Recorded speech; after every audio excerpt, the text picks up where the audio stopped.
রৌদ্রদীপ্ত সকালের মিষ্টি কিরণ এসে নীলার চোখে মুখে পড়তেই তার গভীর ঘুমটা ধীরে ধীরে হালকা হতে শুরু করল। গতরাতে ঘুমাতে গিয়ে অনেকটাই লেট হওয়ার দরুন বেশ বেলা হয়ে গিয়েছে। নীলা চোখ পিটপিট করে খুলতেই নিজেকে কারো সাথে আষ্টেপৃষ্ঠে জড়ানো অনুভব করল। ব্যক্তির দিকে না তাকিয়েই নীলা নিঃশব্দে হাসল। এই পুরুষের ঘ্রাণ যে নীলার সমস্ত অঙ্গে বহমান। তাকে কিভাবে অনুভব করতে সে ভুল করবে? এইবার ঢাকায় শীতের মাত্রা বেশ প্রবল। ইংরেজি মাসের ফেব্রুয়ারির মাঝামাঝি এসে পড়ছে, অথচ এখনও আবহাওয়াতে শীতের প্রকোপ রয়ে গিয়েছে। কিন্তু বেচারা সাদিদ এই শীতেও ঘেমে নেই, অস্থির। নীলার জন্য সে এসিও ছাড়তে পারে না, আবার কম্বল না দিয়েও পারে না। নতুবা পাখিটাকে নিজের বুকের সাথে আগলে রাখবে কিভাবে? মেয়েটা যে একেবারে শীতকাতুরে, তাই প্রতিদিন তাকেই খালি গায়ে ঘুমাতে যেতে হয়। আজও তার ব্যতিক্রম হয়নি। নীলা একপলক মাথা তুলে সাদিদের মুখশ্রীতে নজর দিল। দেরিতে ঘুমিয়ে তারও এখন অবধি ঘুম ভাঙেনি, তাই আপনমনে ভেবে নেওয়া নিজের দুষ্টু ইচ্ছেটাকে প্রশ্রয় দেওয়া যেতেই পারে।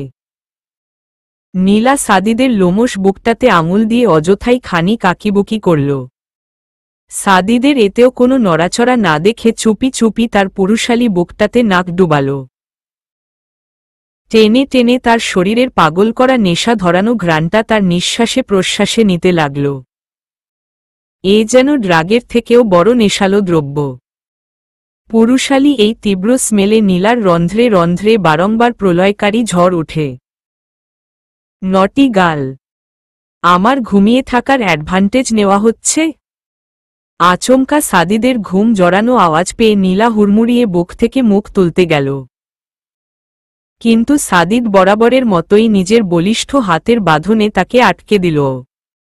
খুবই সাবধানে নীলাকে বালিশে শুইয়ে তার উপর আধশোয়া হল। এমনিতেই শরীরে পানি চলে আসাতে নীলা আগের তুলনায় অনেকটাই গোলুমোলু হয়ে গিয়েছে।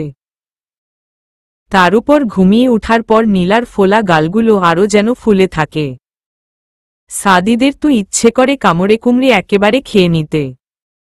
বউটা এত কিউট কেন? আমি মানে ছাড়ুন, আমি উঠব। সেটা বললে কি হয়? চুরি চুরি এসব করে এখন পালিয়ে যাওয়া হচ্ছে। আমি কি করলাম? তুমি কি করলে? নীলার ভীতু মুখশ্রী দেখে সাদিদের দম ফেটে হাসি পাচ্ছে, কিন্তু কোনোরকমে হাসিটা চেপে রাখল। আপাতত সকাল সকাল বউটাকে একটু না জ্বালালে কি হয়? তুমি কি করছিলে? এমন নেশাগ্রস্তদের মতো বুকে নাক টানার কি মানে? আমার বুঝি লজ্জা লাগে না? ঈষস তার আবার লজ্জা, একেবারে নির্লজ্জের এক শেষ। কিন্তু এটা কি এখন বলা যায়? নীলা নিজেই তো ধরা পড়ে গিয়েছে, তাই খানিকটা তোতলানো স্বরেই বলল, একেবারেই না, আমি আর এসব। ছাড়ুন বলছি, আজকে শান্তর বিয়ে না? পরে সেন্টারে পৌঁছাতে লেট হয়ে যাবে। তাই বললে কি হয়? চুপি চুপি নিজের পাওনা নিয়ে গিয়ে আমাকে রিটার্নে কিছুই দিবে না। এটা মানা যায়? একদমই নয়। কি রিটার্ন? সকাল সকাল কি আবোলতাবোল বলা শুরু করেছেন বলুন তো? সাদিদ আর উত্তর দিল না, শুধু দুষ্টু হেসে ক্রমশ নিচের দিকে নেমে পড়ল। নীলার পরনে রাতের ঢিলেঢালা ত্রুপটপটা আরও উপরে উঠিয়ে সাদিদ নগ্ন পেটে মুখ রাখল। গরম নিঃশ্বাস খালি পেটে পড়তেই নীলা দুর্বলভাবে তাকে সরিয়ে দিতে চাইল। কিন্তু সাদিদ কি এতটাই ভালো মানুষ? নীলার বাধা না নেমে উঁচু পেটটাতে সময় নিয়ে গাঢ় চুমু খেল। নীলা মৃদু কেঁপে উঠতেই সাদিদ তাতে নিঃশব্দে হেসে দাঁত দিয়ে ঠোঁট কামড়ে ধরল। বিয়ের এতদিন পর, এতবার কাছে আসার পরও আমার অল্প স্পর্শতেই এত কাঁপাকাঁপি। Isn't it strange? নীলা এই প্রশ্নের কোনো উত্তর দিতে পারল না। শুধু তার লাল মুখটা লজ্জায় আরও লালচে বর্ণ ধারণ করল। প্রিয়তমার লজ্জায় রক্তিম মুখশ্রী দেখে সাদিদের ঠোঁটের কোণেও মৃদু হাসির রেখা ফুটে উঠল। প্রিয়তমার এই রূপটা যে সাদিদের বরাবরের মতোই ভীষণ প্রিয়। বারবার দেখেও যেন মন ভরে না, আরও দেখতে ইচ্ছে হয় এবং তাতে পাগল হয়ে আরও ভালোবাসায় উন্মাদ হতে ইচ্ছে হয়। সাদিদ তুলতুলে নরম পেটটাতে হাত বুলিয়ে আরও গুটকয়েক উষ্ণ চুমু খেল। অতপর পেটে ঠোঁট লাগিয়ে ফিসফিসিয়ে বলে উঠল, প্রিন্সেস, তুমি পাপার গুড গার্ল না? তাই এখন চুপটি করে চোখ বন্ধ করে রাখবে। বাবা তোমাকে আদর দিয়েছি না? এখন মাকেও তো আদর দিতে হবে, তাই লক্ষ্মী মেয়ের মতো ঘুমিয়ে থাকো। নীলা সাদিদের কাণ্ডে ফিক করে হেসে ফেলল। তা দেখে সাদিদ তীক্ষ্ণ চোখে তার দিকে তাকাল। সমস্যা কি? হাসার মতন কি হয়েছে? না না, আমার আবার কি সমস্যা? কিন্তু আপনার মেয়েকে যে এত সব বললেন, সে যদি চোখ বন্ধ না করে? আপনি তো তাকে দেখতে পাবেন না, বুঝবেন কি করে? সাদিদের মুখে এবার চিন্তার ছাপ লক্ষ্য করা গেল। মনে হয় বিষয়টা সে খুবই সিরিয়াসলি নিয়ে নিয়েছে। মিনিট দুয়েক সে চুপচাপই থাকল, কিন্তু আচমকাই নীলার উপর আধশোয়া হয়ে তার মুখোমুখি হল এবং বেশ ভাব নিয়ে আত্মবিশ্বাসের সাথেই বলল, একদমই না, আমার প্রিন্সেস গুড গার্ল। সে আমার মতোই হয়েছে, তাই বাবার কথা না শুনে সে থাকতেই পারবে না। কিন্তু তার মায়ের মতন হলে সমস্যা ছিল। প্রিন্সেসের মা যে বাবার একটা কথাও শুনে না। সাদিদের মুখে মেকি অসহায়ত্বের ছাপ। তা দেখে নীলা রাগ করল না, বরং আবারও খিলখিলিয়ে হেসে ফেলল। সাদিদ নিজেও মৃদু হাসল, আর প্রাণোচ্ছল তরুণীরা ন্যায় প্রিয়তমার হাসিমুখটা মুগ্ধ চোখে দেখতে লাগল। অতপর শক্ত হাতের আঙুলগুলো তুলতুলে নরম গালগুলোতে স্থান পেল। নীলা এখনো থেকে থেকে হাসছে, আর সাদিদ অপলক দৃষ্টিতে সেদিকে তাকিয়ে থাকতে থাকতে অবাধ্য আঙুলগুলোর স্থান পরিবর্তন করতে লাগল। ঠোঁটের কোণ, গলায়, গালে আঙুলের খেলা চলতেই থাকল। নীলার হাসিমুখটাতে এবার লজ্জারা এসে ভিড় জমিয়ে। প্রিয়তমের চোখজোড়া যে নীরবে কথা বলে। সাদিদ একপলক নীলার চোখের দিকে তাকাল। তাতে নীরব সমর্থনের আশ্বাস পেয়েই আলতো করে নিজের পুরুষালী ঠোঁটজোড়া কোমল নারীর ঠোঁটে মিলিয়ে দিল। প্রবল আবেগ মিশিয়ে ছোট্ট ছোট্ট আদর দিতে লাগল, কিন্তু নীলার উপর কোনোরকম শরীরী ভার না দিয়েই। সাদিদকে এটা কখনোই নীলার তরফ থেকে বলতে হয় না। সে যতই নিজের ভালোবাসায় হিংস্রতা প্রকাশ করুক না কেন, কিন্তু নীলার শারীরিক অবস্থার কথা তার মাথা থেকে এক মুহূর্তের জন্যও যায় না। হাজারো আবেগের ভেলায় চড়েও যেন প্রিয়তমার শারীরিক অবস্থা নিয়ে তার চোখকান সর্বদা সচেতন। সময়ের সাথে সাথে সাদিদের বাহুবন্ধনী আরও গাঢ় হল, দৃঢ় হল ঠোঁটে ঠোঁট মিলিয়ে নেওয়ার প্রবল আকর্ষণ। নীলাও ইতিমধ্যে নিজেকে সামলাতে সাদিদের ঘাড়ের পিছনের ছোট ছোট সিল্কি চুলগুলোতে সজোরে নিজের মুঠিতে টেনে নিয়েছে। যখন বুঝতে পারল প্রিয়তমা আর সহ্য করতে পারবে না, তখন ধীরে ধীরে সাদিদ নিজেকে তার ঠোঁট থেকে সরিয়ে আনল। নীলার হালকা গোলাপি ঠোঁটযুগল তিরতির করে কেঁপেই চলেছে, আর এতক্ষণের বিরামহীন আদরে সেগুলো এখন টকটকে লাল বর্ণ পরিণত হয়েছে। যেন হালকা একটা টোকা দিল এই গড়গড়িয়ে রক্ত বেরিয়ে আসবে। সাদিদ আবারও মাথা নুইয়ে নীলার ঠোঁটে দীর্ঘ একটা চুমু খেল। অতপর আস্তে ধীরে সরে আসল, কিন্তু নীলাকে এখনো চোখ বন্ধ করে একরকমে শুয়ে থাকতে দেখে দুষ্টু হেসে ফিচেল স্বরে বলে উঠল, পাখি, আরও আদর চাই? নীলার যেন এবার হুঁশ ফিরল। সে পাশ থেকে একটা কুশন নিয়ে সাদিদের গায়ে ঢিল দিল, আর যেতে যেতে নিচু স্বরে বলে গেল, অসভ্য একটা। অসভ্য আর কোথায় হতে দিল জান? রেড অ্যালার্ট যে আগেই জারি করে রেখে দিয়েছ। একবার প্রিন্সেস আসুক, তারপর না বুঝবে অসভ্য কাকে বলে, কত প্রকার এবং কি কি। সাদিদের গলায় এখনো দুষ্টুমিরা খেলা করছে, আর অপরদিকে নীলা দ্রুত পায়ে রুম থেকে বেরিয়ে গেল।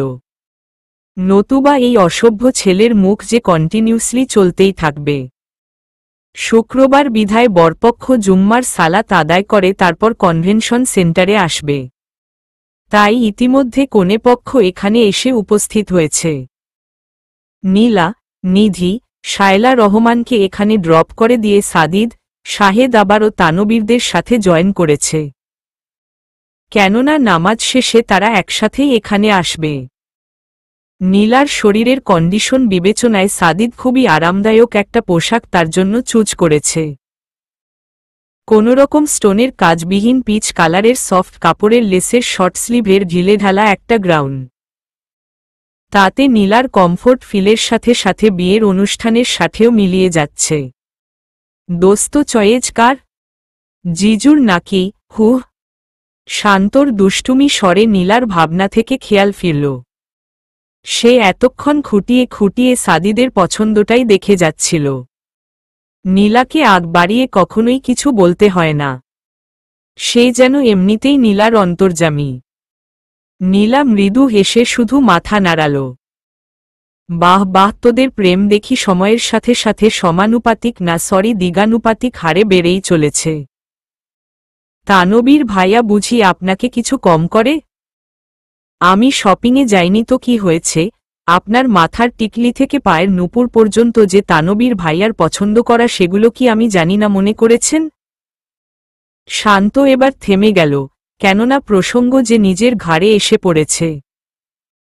সে আমতা আমতা করে কিছু বলতে যাচ্ছিল, কিন্তু নীলাই তাকে মাঝপথেই থামিয়ে দিল। হয়েছে, এখন আর প্রসঙ্গ পাল্টাতে মিথ্যা বলতে হবে না। খুব সুন্দর লাগছে রে তোকে। আমারই নজর না লেগে যায়। বলেই নীলা প্রিয় বান্ধবীর গালে ছোট্ট করে একটা ভালোবাসার উষ্ণ পরশ দিল। হাসি খুশি মুহূর্তটা যেন নিমিষেই পাল্টে গিয়ে থমথমে হয়ে গেল। এতক্ষণ হহু তাজেবাজে জিনিস করে শান্ত নিজের কান্নাটা লুকিয়ে রাখলেও এখন যেন বাঁধ ভেঙে গেল। শান্তর জলে ছলছলে চোখ দেখে নীলারও চোখে জল এসে গেল। শান্ত, তুই কি বোকা? কান্না করছিস কেন? I will miss you babe. ঈষৎ ভাবটা এমন যেন কোন বিলাতে চলে যাচ্ছিস। 5 মিনিটের পথ। ভাইয়াকে বললে রাত হোক দিন হোক নিয়ে চলে আসবে।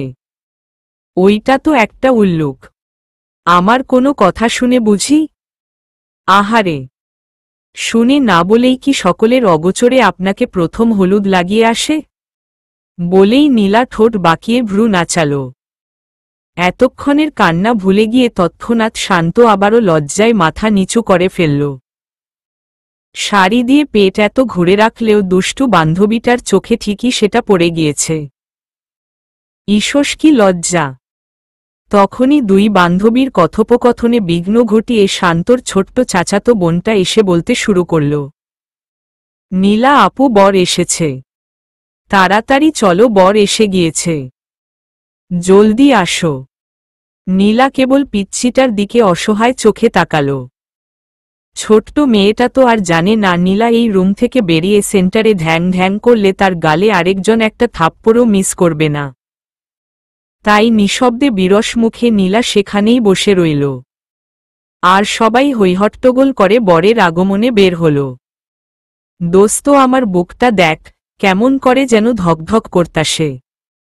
শান্তর ভয়ার্ত মুখের কথা শুনে নীলা এবার হেসে ফেলল। হাসি মুখেই বলল, আরে ভয় পাস না। বিয়ের সময় সবারই এমন নার্ভাসনেস হয়। না দোস্ত, আমার বুক বোধ হয় ফাইটটা যাইব। কবুল বলার আগেই কি ময়রাটইরা যামু নাকি? চুপ, বাজে কথা কম বল।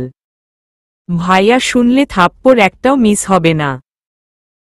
এবার বোধহয় কাজ হল। শান্ত আজেবাজে বকা ছেড়ে শান্ত মেয়ের মতোই চুপচাপ বসল। কিছু সময় পর বড় কয়েকজন এসে শান্তকে স্টেজে নিয়ে যেতে আসল। কিন্তু ভীতু মেয়েটা কিছুতেই নীলার হাত ছাড়বে না। তাই হাসিমুখে নীলাও তার সাথেই চলল। কিরে, এমন ঘামছিস কেন? না ঘাইম্মা উপায় আছে বাল? এত টাকা কি সেন্টারের মালিকের মাথায় ঢালবার লিগ্গা দিছিলাম? গরমে শরীর জয়লা যাইতাসে। কই, হলের ভিতরে তো বেশ ঠান্ডা। মামা তুমি আমার অবস্থাটা বুঝবা না। হট মামা, ভীষণ হট। তানবীরের নিচু স্বরের আবোলতাবোলের অর্থ সাদিদ বুঝতে পেরেও আর কিছু বলল না। সে বারবার কেবল অস্থির হয়ে ঘড়িতেই সময় দেখে যাচ্ছে। এই সাদি, বিয়ে কি তোর নাকি? তুই এত টেনশনে কেন? বিয়ে না হলে কি হয়েছে? বাবা তো হচ্ছি, আর বউটা সেই কখন থেকে সাথে নেই। এই টেনশন তুই বুঝবি? অর্ণব সাদিদের কথার প্রত্যুত্তরে কেবল মাথা নুয়ে ঠোঁট কামড়ে হাসল। সাদিদের বিষয়টা স্বাভাবিক লাগল না। গতকাল থেকেই অর্ণবকে সে বেশ চিন্তিত দেখছিল, কিন্তু কি ভেবে যেন আর জানতে চায়নি। আর আজকে আবার প্রিয়তিকেও সাথে নিয়ে আসেনি, তাই সন্দেহের বশে বলেই ফেলল। কি হয়েছে বলতো? তোর হাবভাব আমার ঠিক ভালো ঠেকেছে না। আর প্রিয়তিকেও যে দেখছি না। বিয়েতে আসেনি নাকি? অর্ণব মুখে উত্তর না দিয়ে সাদিদকে শক্ত করে ঝাপটে ধরল। মুখে উপচে পড়া হাসি নিয়ে বলে উঠল, চাচ্চু হচ্ছিস দোস্ত? কি? হ্যাঁ রে, প্রিয়তি প্রেগনেন্ট। গত 2 দিন থেকেই বলছিল শরীরটা ভালো লাগছে না। প্রথম এত গুরুত্ব দিতে চায়নি, কিন্তু আমার টেনশন হচ্ছিল। আর আজকে সকালেই তাকে নিয়ে ডক্টরের কাছে গিয়েছিলাম, আর রেজাল্ট পজিটিভ। সেই ইচ্ছে করেই আসেনি। এত লোকজনের মধ্যে নাকি আসতে ভালো লাগছিল না, তাই আমিও আর জোর দিতে পারলাম না। কংগ্রেস ইয়ার। সাদিদও হাসি মুখে অর্ণবের পিঠ চাপড়ে দিল। তাদের দুইজনকে কোম্পানি দিতে তানবীরও নিজের জায়গা ছেড়ে উঠে দাঁড়াল। ধরাম করে অর্ণবের পিঠে এক চাপড় বসাল। বেচারার বোধহয় পিঠোটাই ভেঙে যাবার উপক্রম ছিল। হারামি করস কি? লাগে না? অভিনন্দন জানাইতে আইলাম। আর তানবীরের অভিনন্দন জানানোর স্টাইলই এমন। তোর পিঠে এমন কয়েকটা পড়লে স্টাইল চলে যাবে। হাতে গুনে 4 মাস, তারপর আমিও তোদেরকে পিঠে চাপড় দেওয়ার চান্স করে দিব বাডিস। বলেই তানবীর চোখ টিপল। আর সাদিদ আর অর্ণব দুজনই তার দুষ্টুমির টপিকে শব্দ করে হেসে ফেলল। তানবীরের মুখেও হাসি, কিন্তু আচমকাই যেন তার দুষ্টুমিরা নিজেদের জায়গা ছেড়ে লুকিয়ে পালাল।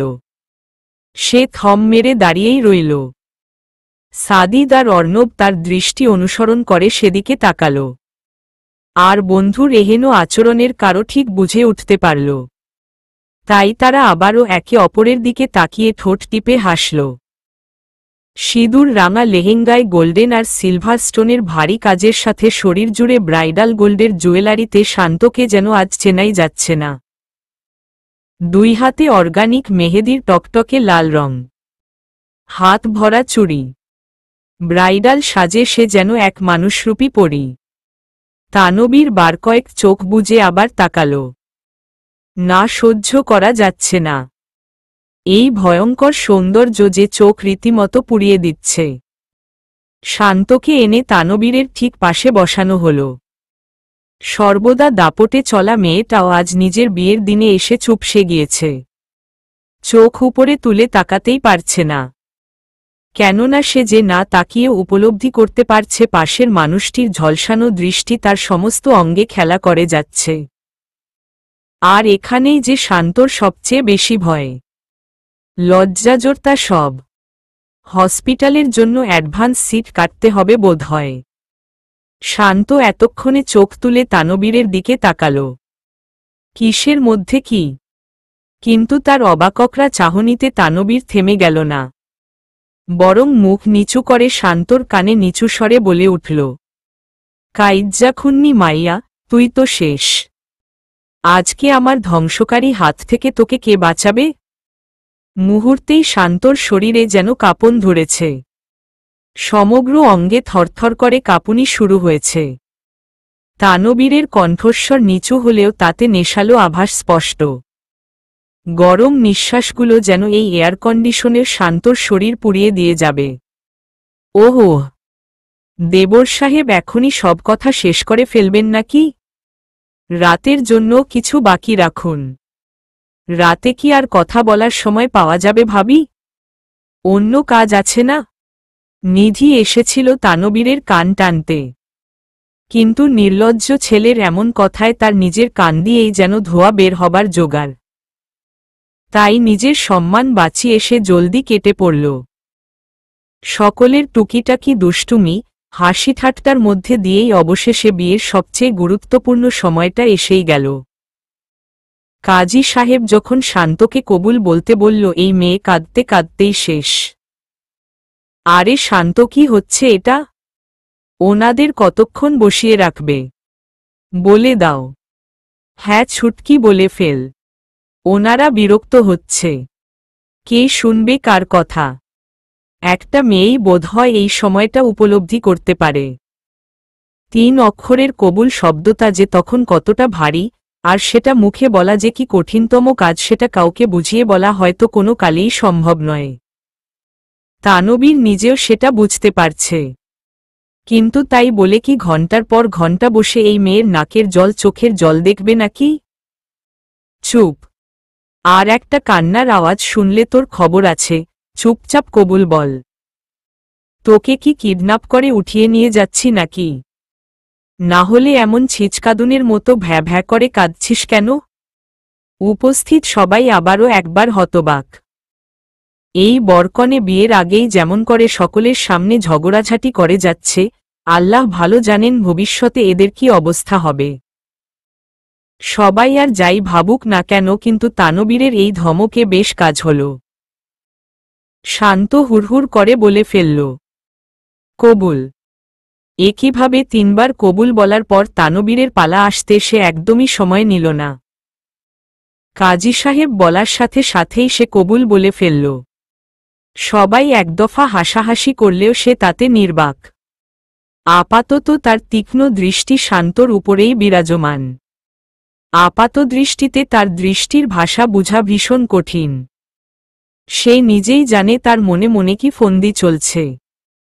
বিয়ের সকল আনুষ্ঠানিকতা শেষে এবার সময় বিদায়ের পালা। বিদায়বেলা বরাবরই বড্ড করুণের।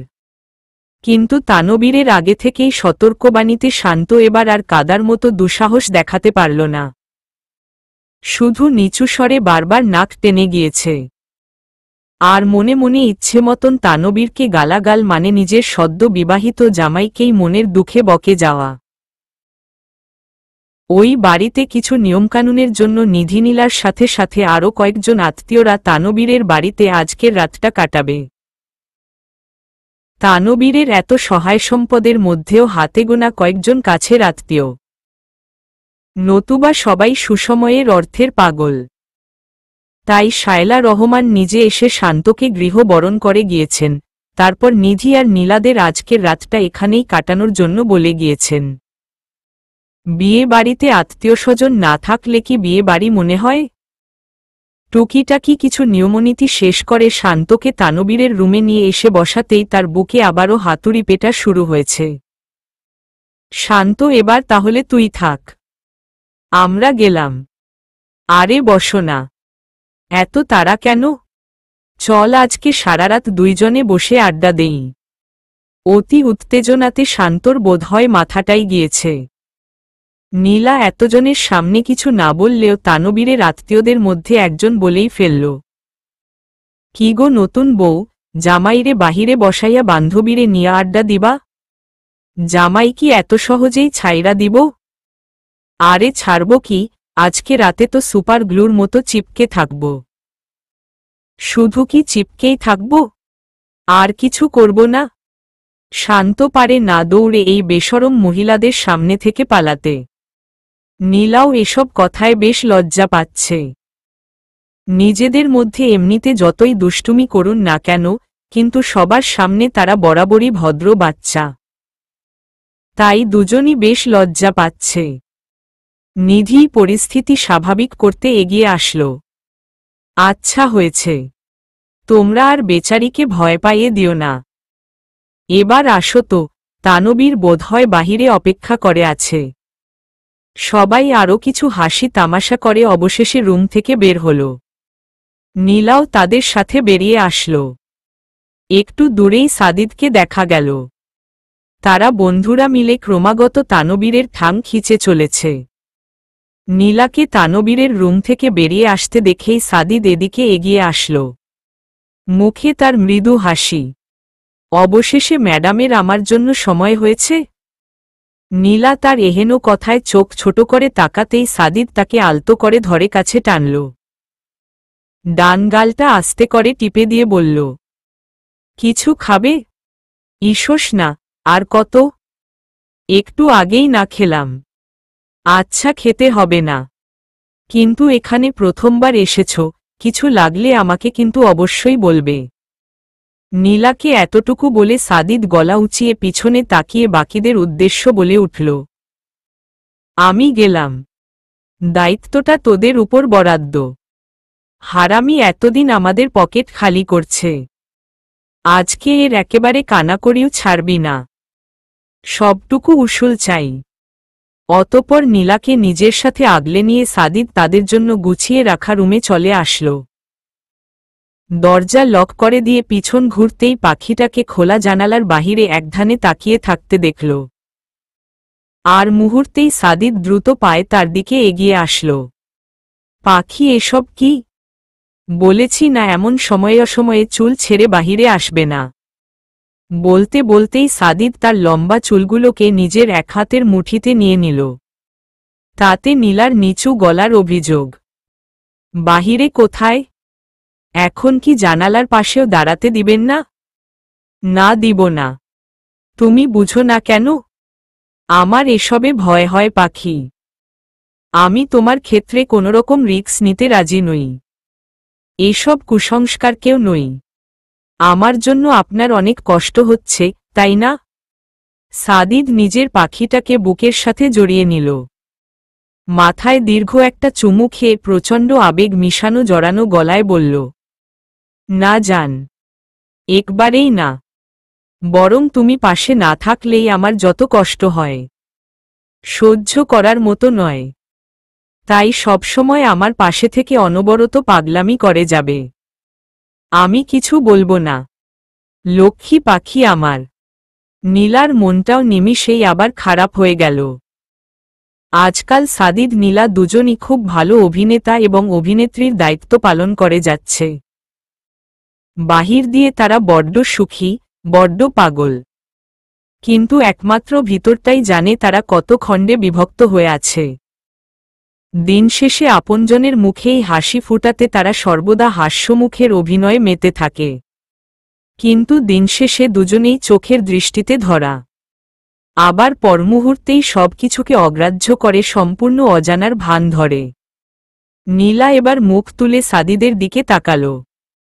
সম্পূর্ণ ইচ্ছাকৃতভাবে তার মনটা ভালো করতে বলে উঠল, বাবু আবারও তার বাবার আদর চাইছে, তাই? তাই। জলদি জলদি। সাদিদ তার কথায় মৃদু হাসল। প্রিয়তমার ছোট্ট কপালটাতে আদুরে একটা চুমু খেয়ে তাকে সাবধানে কোলে তুলে নিল। এগিয়ে গেল নরম বিছানাটার দিকে। প্রিয়তমাকে যে এখন আদর দিতে হবে। আদরে আদরে তার সবটুকু কষ্ট শুষে নিয়ে শূন্য কোঠায় স্থান দিতে হবে। ঘরে উপস্থিত লোকের সংখ্যা একে একে কমে যেতেই শান্তর আবারও মৃগী রোগীদের ন্যায় কাঁপাকাঁপি শুরু হল। ভয়ার্ত চোখেই সে তানবীরের রুমটাতে নজর বুলাল। এতক্ষণ সবার মধ্যে থেকে কিছু দেখার সুযোগই ছিল না। লাল গোলাপ আর রজনীগন্ধায় রুমটা ডেকোরেশন করা হয়েছে। এত এত ফুলে মনে হচ্ছে কোনো রুম নয়, সাক্ষাৎ ফুলের বাগান। সাথে জেসমিনের সৌরভের অসংখ্য ক্যান্ডেলে রুমটা আলোকিত। শান্ত খুঁটিয়ে খুঁটিয়ে দেখে যাচ্ছে নিজের রুমটাকে। হ্যাঁ, এটা তো আজ থেকে তারই রুম। বিবাহের পবিত্র বন্ধনে আবদ্ধ হয়ে শুধু এই রুমটুকুই তার নয়, বরং এই বাড়ি এবং এর প্রতিটি আনাচে কানাচেতে আজ থেকে শান্তর দায়িত্ব। তার নিজের ছোট্ট সংসার। হঠাৎ দরজা খোলার আওয়াজে শান্ত সেদিকে ফিরে তাকাল। আজ সারাদিকে যেন তানবীরের দিকে তাকানোর তার সাহসী হয়নি। এখনো হচ্ছে না, কিন্তু বেহায়ার মতো তাকিয়ে থাকতে যে বড্ড ইচ্ছে হয়। এই দুষ্টু ছেলেটা যে একান্ত তার নিজের। তার উপর শান্তর অনেক অধিকার, অনেক মুগ্ধতা। উজ্জ্বল শ্যামবর্ণের এই ছেলেটিকে মেরুরের মধ্যে গোল্ডেন শেরওয়ানিতে বর সাজে মারাত্মক লাগছে। চোখ ফিরানো যে দায়। আবার ওইদিকে বড়রা শিখিয়ে দিয়েছে বাসরঘরে তানবীর আসলে তাকে যেন পায়ে হাত দিয়ে সালাম করে। তাই শান্ত ধুরু ধুরু বুক নিয়েই ধীর পায়ে সেদিকে এগিয়ে গেল। তানবীর ড্রেসিং টেবিলের সামনে দাঁড়িয়ে হাতের ঘড়ি খুলে পাঞ্জাবির বোতাম খুলছিল।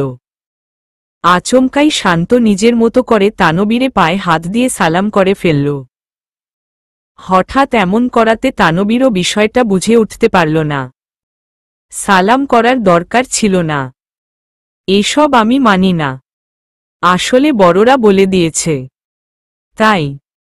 আচ্ছা থাক, আর বলতে হবে না।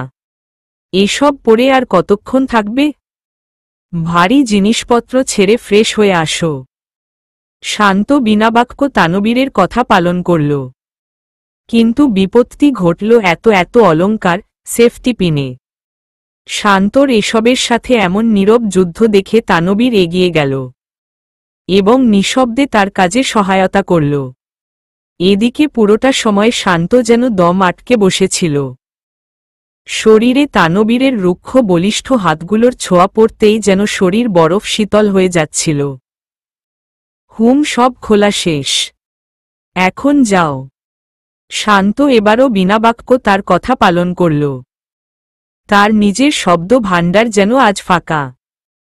হালকা কমলা রঙের একটা সুতি শাড়ি নিয়ে সে ওয়াশরুমের দিকে এগিয়ে গেল। সারাদিনের ক্লান্ততায় বেশ সময় নিয়ে একটা শাওয়ার নিল। অতঃপর ভেজা চুলে তোয়ালে পেঁচিয়ে সে ওয়াশরুম থেকে বেরিয়ে আসল। কিন্তু কয়েকদম সামনে এগুতেই শান্ত নিজেকে শূন্য অনুভব করল। আচমকা এমন হওয়াতে ভয় পেলেও ক্যান্ডেলের মৃদু আলোয় তানবীরের কোলে নিজেকে দেখে কোনোভাবে বুকে ফু দিয়ে সামলে নিল। কিন্তু তানবীরের বলা নেই কওয়া নেই এমন করার কারণটা কি? কি হয়েছে এমন করে? বাকিটা বাক্য সমাপ্ত করতে না দিয়েই তানবীর তাকে নরম বিছানায় এক প্রকার ছুঁড়ে ফেলল।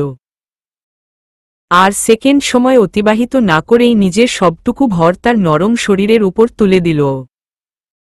কি করছেন কি? আমি ব্যথা পাচ্ছি। উঠুন। তানবীর উঠল তো নাই, উল্টো শান্তর নরম গালগুলো শক্ত হাতে চেপে ধরল। তখন ওভাবে কান্না করার কি মানে? তোকে কি আমি জোর করে বিয়ে করেছিলাম? নাকি মন এখনো বিদেশের বাগদত্তার কাছে পড়ে আছে? শান্তর চোখ বোধহয় বেরিয়ে আসার উপক্রম। এই ছেলে তো আচ্ছা পাগল। কবুল বলার সময় কি কোনো মেয়ে হাসবে নাকি? এটা তো একটা বাচ্চাও বুঝে। এটা তো। চুপ। সবাইকে কি জানাতে চাস আমি খারাপ? আমার কাছে তুই খারাপ থাকবি? তাই এত কান্নাকাটি? আপনি ভুল বুঝছেন আমাকে। আমি কেন এমনটা মনে করাতে যাব? তাহলে বল এত কান্নাকাটির কি মানে? তুই দেখেছিস তোর বাপ মানে আমার শ্রদ্ধেয় শ্বশুর আব্বা কেমন বড় বড় চোখ করে তাকাইয়া ছিল? না জানি উনার আদরের দুলালিরে আমি কতই না দুঃখে রাখুম। ঈশ্বর আপনি তো আমাকে কিছু বলতেই দিচ্ছেন না, আর বলতে দিব না। কথাটুকু শেষ করেই তানবীর নিজের মুখ শান্তর গলায় ডুবিয়ে দিল। খোঁচা খোঁচা দাড়ির ঘষাতে শান্তর অবস্থা বড্ড করুণ। ওইদিকে তানবীর নিজের কাজে মত্ত। এতদিনের পিপাসিত প্রাণের কাছে আজকে যেন জলের সন্ধান। তাই সে সবকিছু ভুলে নিজের পিপাসা নিবারণে ব্যস্ত। আমি ব্যথা পাচ্ছি। শান্তর অস্ফুটস্বরের কথাটাতে তানবীরের মধ্যে কোনো পরিবর্তন লক্ষ্য করা গেল না। শুধু শান্তর কানের কাছে ঠোঁট লাগিয়ে ঘন শ্বাস ফেলে বলল, মাত্র এতটুকুতেই? এখনো যে অনেক ব্যথা পাবার বাকি। এখনই কাহিল হলে চলবে? কি ছিল বাক্যটাতে শান্ত সেটা জানে না, কিন্তু এমন নেশালো বানে শান্তর শরীর অসার থেকে অসার হতে চলেছে। শরীরে যেন এক বিন্দু পরিমাণ শক্তি নেই, বড্ড অভাব। কিন্তু চরম এক সুখানুভূতি। বোধহয় এমন জ্বালাময়ী সুখ কেবল বিবাহের পবিত্র বন্ধন থেকেই উপলব্ধি করা সম্ভব। আর ওইদিকে রাতের প্রহরের সাথে সাথে পাল্লা দিয়ে যেন ভালোবাসার প্রহরেরও পরিবর্তন হচ্ছে। ক্ষণে ক্ষণে ভালোবাসার গভীরতাটুকু যেন ক্রমশ বৃদ্ধির পথে। রাত তখন 3টে কি 4টে হবে বোধ হয়। ঘুমের ঘোরে অভ্যাসবশত নীলা নিজের ডানপাশে হাত দিল। জায়গাটা ফাঁকা অনুভব করে চোখ বন্ধ রেখেই ক্রমাগত নিজের জন্য বরাদ্দকৃত উষ্ণতম বুকটা খুঁজে চলল। কিন্তু সেই উষ্ণতার অনুপস্থিতি অনুভব করে পিটপিট করে চোখ খুলল। সবুজ ড্রিম লাইটের মৃদু আলোয় আধা আলো অন্ধকার রুমটার এদিক ওদিক তাকাতে লাগল। হঠাৎ চোখ পড়ল রুমের পশ্চিম পাশে। আর তখনই নীলার বুকটা তীক্ষ্ণ ব্যথায় যেন কেঁদে উঠল। আর কত? নীলার যে এই মানুষটার কষ্ট আর সহ্য হয় না। সাদিদ বরাবরই 5 ওয়াক্ত নামাজের জন্য আগ্রহী। হাজার ও ব্যস্ততায় থাকলেও ফরজ সালাতটুকু সে আদায় করে নিতে ভুল করবে না, কিন্তু তাহাজ্জুদের সালাতটা বরাবরই মিস হয়ে যায়। এমনকি নফল ইবাদত বলে বছরের 2-3টা উপলক্ষ ব্যতীত কোনো কালেই তার পড়া হয় না। কিন্তু আজকাল মানুষটা সারাদিন এমন কঠিন খাটুনি খেটেও রাত জেগে তাহাজ্জুদ আদায় করে।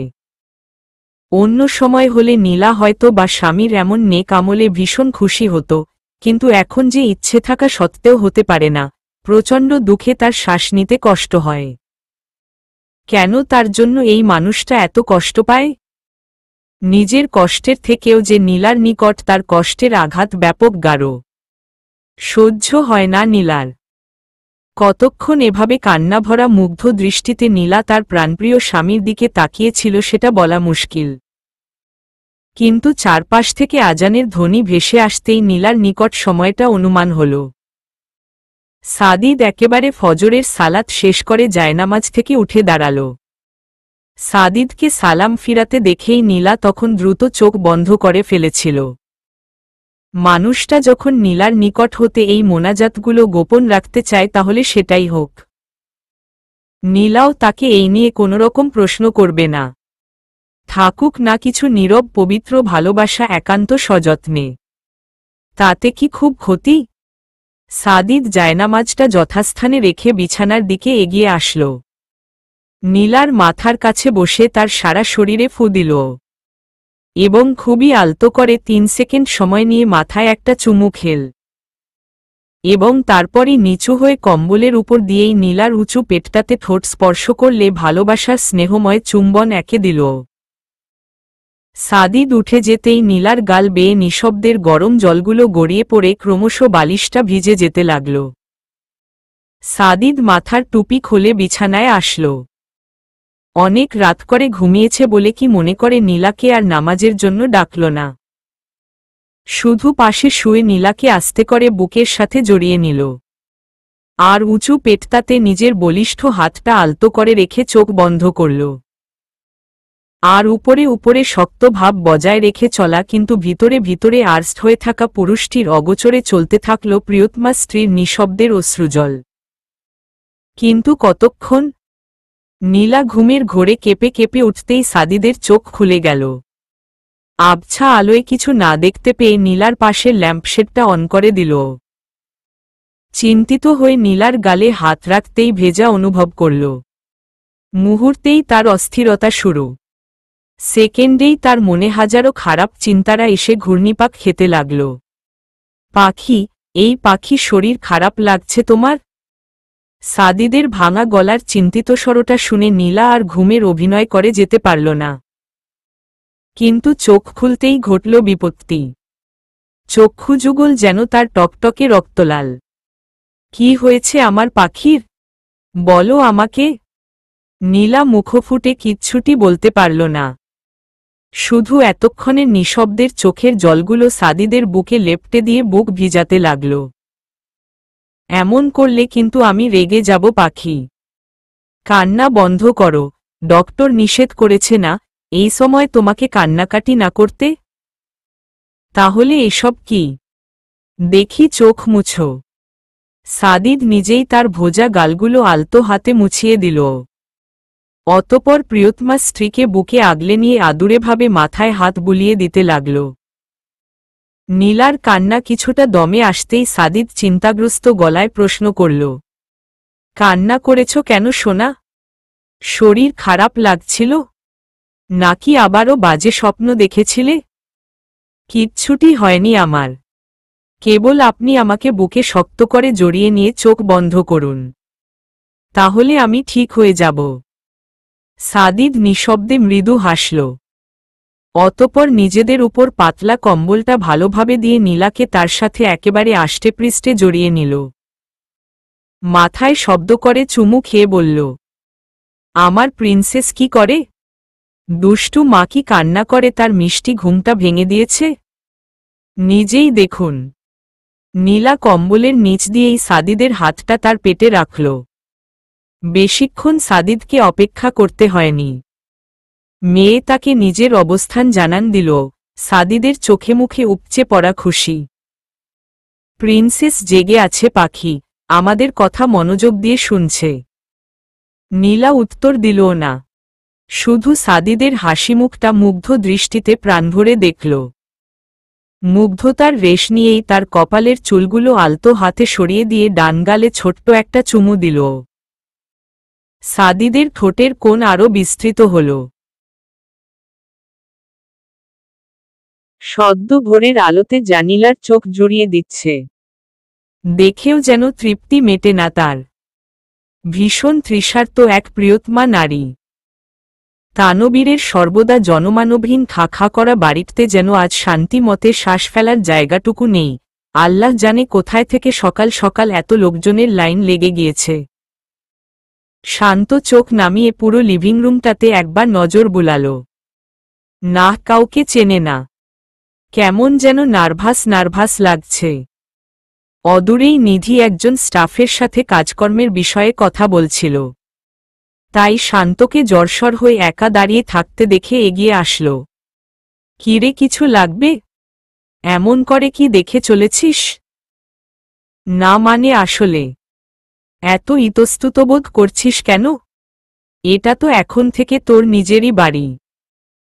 শাশুড়িননদ কেউ নেই যে তোকে ধরে ধরে সব দেখিয়ে দিবে। নিজের সংসারের দায়িত্ব নিজেকেই নিতে হবে। তাই নিজেকে এত গুটিয়ে না রেখে ফ্রি ভাবে থাক।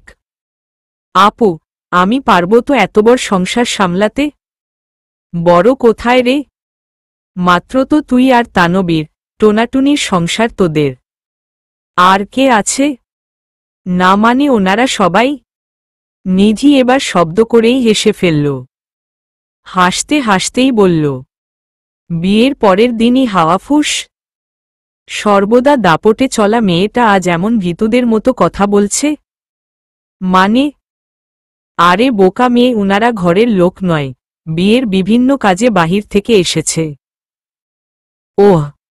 নিধি ছোট্ট একটা নিঃশ্বাস ফেলল। তারপর বলল, কেউ তো নেই যে তোকে কিছু বলবে। তাই আমিই বলছি, মিষ্টি জাতীয় কিছু রান্না করতে পারবি? খুব বেশি কিছুর প্রয়োজন নেই। হ্যাঁ পারব। কয়েকদিন আগে ইউটিউব দেখে করেছিলাম। নিধি মুচকি হাসল। অতঃপর হাসিমুখেই শান্তর উদ্দেশ্য বলল, তাহলে আমার সাথে রান্নাঘরে আয়। হিসেব মতে তোকে আজ সকালে মিষ্টি জাতীয় কিছু রান্না করতে হবে। শান্ত বাধ্য মেয়ের মতো নিধির পিছন পিছন চলে গেল এবং একটু ভয় পেলেও ভালোভাবেই পায়েসটা রান্না করতে পারল। খুব ভালো হয়েছে। এবার 1 কাপ কফি নিয়ে নিজের রুমে যা। আমি আগেই সকলের জন্য তৈরি করেছিলাম। শান্ত জানে না হঠাৎ তার কি হল, কিন্তু নিধির এই একটা কথা বলার পর সে বেশ লজ্জা পেল। নিজের রুম, নিজের বাড়ি, কি অদ্ভুত না? নিধিও তার লজ্জায় লাল হওয়া মুখটা দেখেছে। তাই মৃদু হেসে আলতো করে গালটা টেনে দিয়ে আবারও বলল, আর লজ্জা পেতে হবে না, যা এখন। নিজের রুমের সামনে এসেই শান্তর পাজরা আবারও স্থির হয়ে গেল। যা থেকে বাঁচতে সকাল থেকে এত চেষ্টা করে যাচ্ছে এখন সেখানেই এসে হাজির। বুকে একটা ফু দিয়ে এসে তানবীরের তথা নিজের রুমে প্রবেশ করল। তানবীরকে বিছানায় না দেখে যেন স্বস্তি পেল। কিন্তু পরমুহূর্তেই অগোছালো বিছানার দিকে নজর পড়তেই লজ্জায় তার গালগুলো আবারও টমেটোর ন্যায় লালচে দেখা গেল। রাতের দস্যিপনাগুলো চোখের সামনে ভেসে উঠতেই সে দ্রুত তানবীরের ওয়াশরুম থেকে আসার আগেই রুম থেকে বেরিয়ে যেতে চাইল। তাই কফির মগটা ট্রিটেবিলে রেখেই সে যাবার জন্য পা বাড়াল। আর তখনই ওয়াশরুমের দরজা খোলার আওয়াজ পাওয়া গেল। শান্তর বুকের মধ্যে বোধহয় হাজারো কিলোমিটার বেগে ঘোড়ার রেস চলছে। তানবীরের দিকে তাকানোর সাহস হচ্ছে না, তাই মাথা নিচু রেখেই আস্তে করে বলল, আপনার কফি।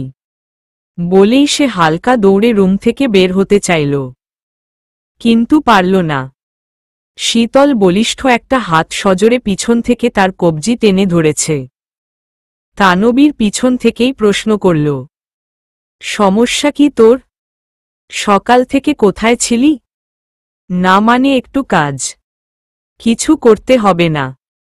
বাড়িতে এতগুলো কাজের লোক আছে, তাহলে কিসের জন্য? তোকে এসব নিয়ে মাথা ঘামাতে হবে না। নিজের সংসারের কাজ নিজে না করলে কে করবে?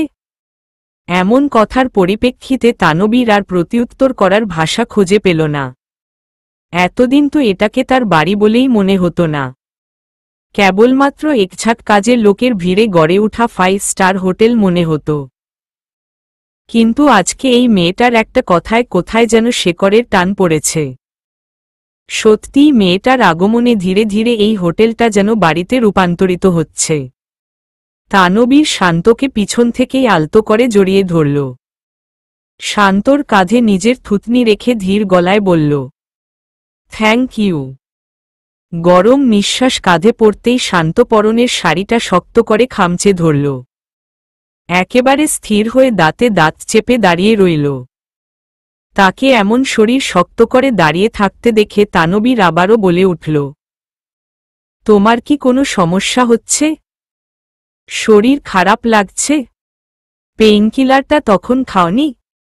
ঈষৎ যেখান থেকে বাঁচতে চাওয়া হয় সেখানেই এসে যেন বারবার আটকে পড়তে হয়।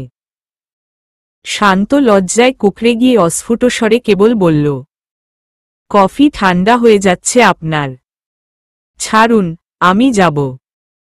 এবার বোধহয় পুরোটা বিষয় তানবীরের নিকট জলের ন্যায় পরিষ্কার হল।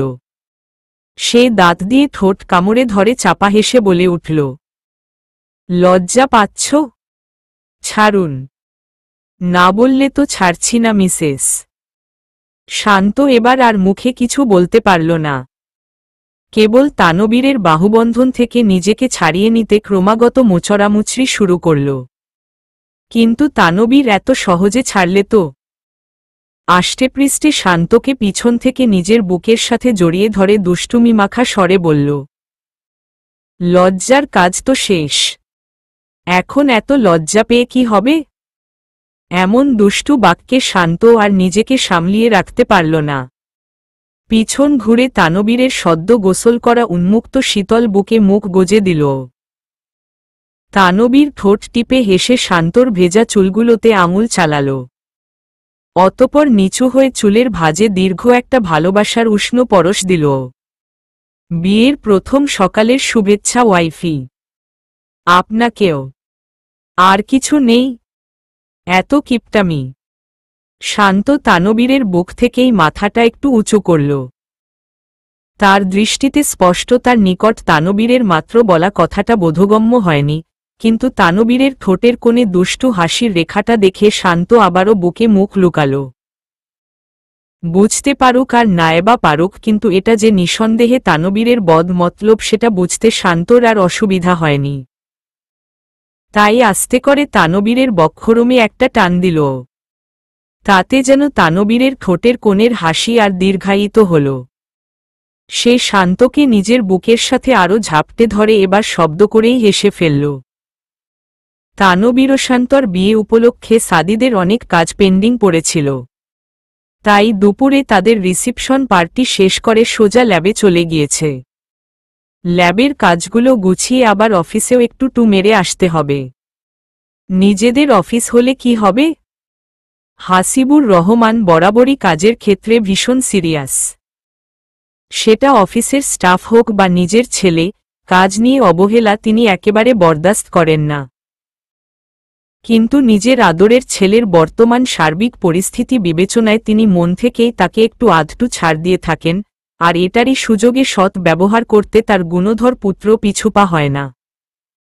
কিন্তু আজকে একেবারে না গেলেই হচ্ছিল না। তাই নীলাকে বাসায় ড্রপ করে দিয়েই সে বেরিয়ে পড়েছে। ফোনের রিংটোনের আওয়াজটা কানে আসতেই নীলার ঠোঁটের কোণে হাসি ফুটে উঠল। সাদিদের নাম্বার থেকে কল এসেছে। আর সবার থেকে আলাদা রিংটোনটাই তার প্রমাণ হিসেবে শব্দ করে অনবরত বেজে চলেছে। নীলাকে আর উঠে ফোনটা আনতে যেতে হল না। মিনু পাশেই বসা ছিল। তাই সে নীলার হাতে ফোনটা দিয়ে রুমের বাহিরে চলে গেল। আসসালামু আলাইকুম। ওয়ালাইকুম আসসালাম।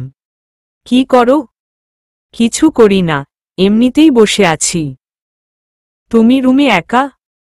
ফোনের অপর পাশ থেকেই নীলা সাদিদের চিন্তিত গলাটা বুঝতে পারল, তাই মুচকি হেসে বলল, আরে না, সেই সাহস কি কারো আছে? আপনি যেইভাবে সবাইকে ধমকের উপরে রাখেন, আমি বললেও তারা আমাকে একা ছাড়ে না। মিনু ছিল এতক্ষণ। আপনি ফোন করেছেন বিধায় বাহিরে গিয়েছে। তুমি একা থাকবেই বা কেন? এতগুলো লোকজন তাহলে বাড়িতে থেকে কি লাভ? আচ্ছা বাবা, আমার ভুল হয়েছে। এবার শান্তি? হুহ, এত রাগ কেন আপনার? এই ছোট্ট একটা কথাতে কেউ রেগে যায়? ভালো তো আর তুমি ভালো না, তাই আমার রাগের কারণটাও বুঝবে না। নীলা আবারও নিঃশব্দে হাসল, কিন্তু এই কথার প্রত্যুত্তরটা দিল না।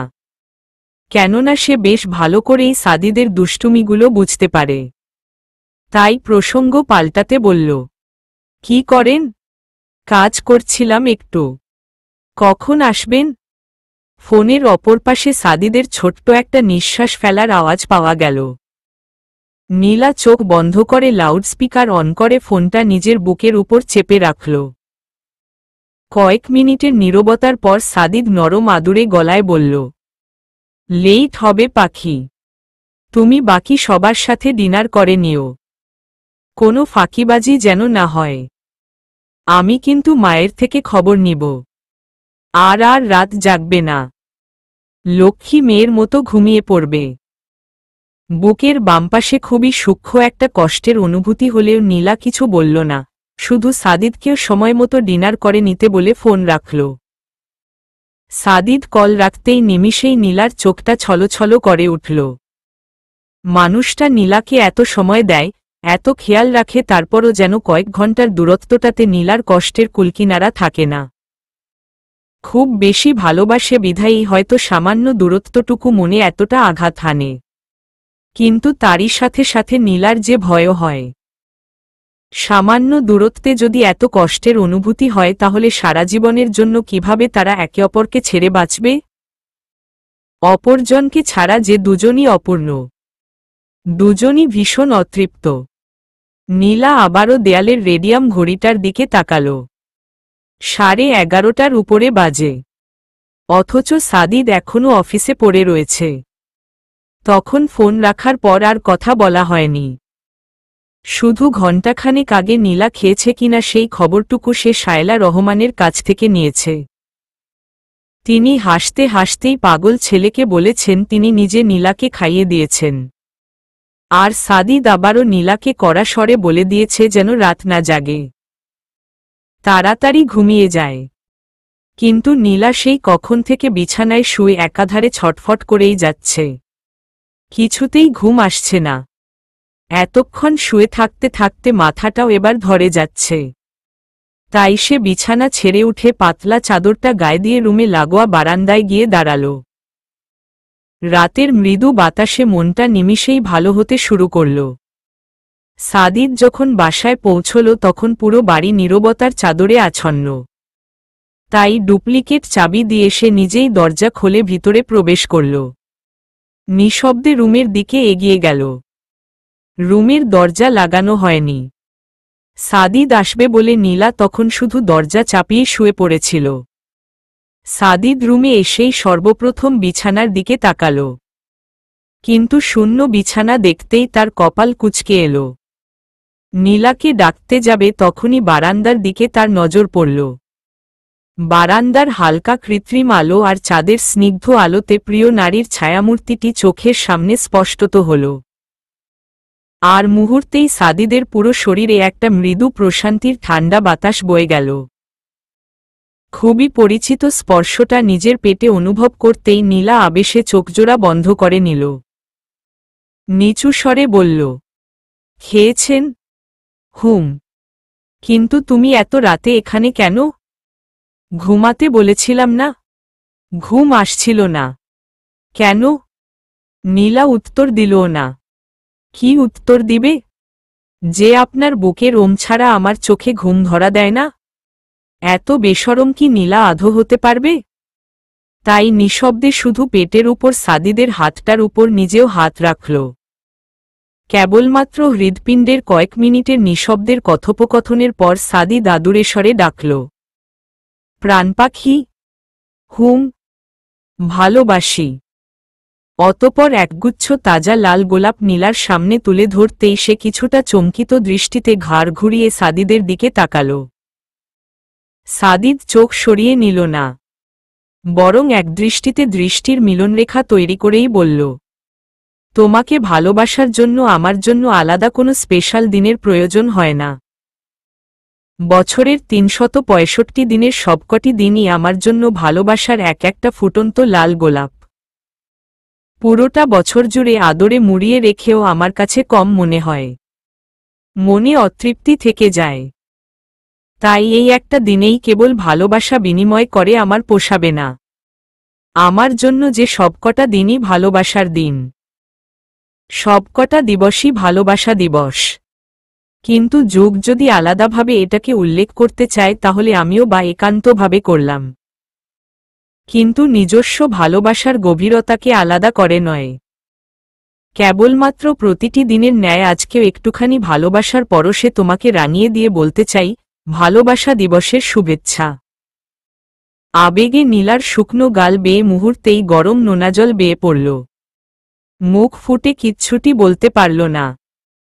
কেবল ছলছলে চোখজোড়াতে মুগ্ধতার আবেশ ছড়িয়ে প্রাণপ্রিয় স্বামীর দিকে নির্নিমেষ তাকিয়ে রইল।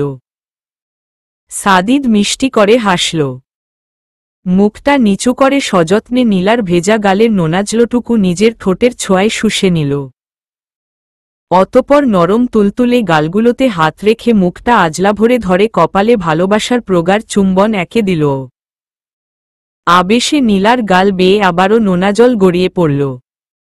সাদিদ নিঃশব্দে হেসে তাকে বুকে টেনে আনল।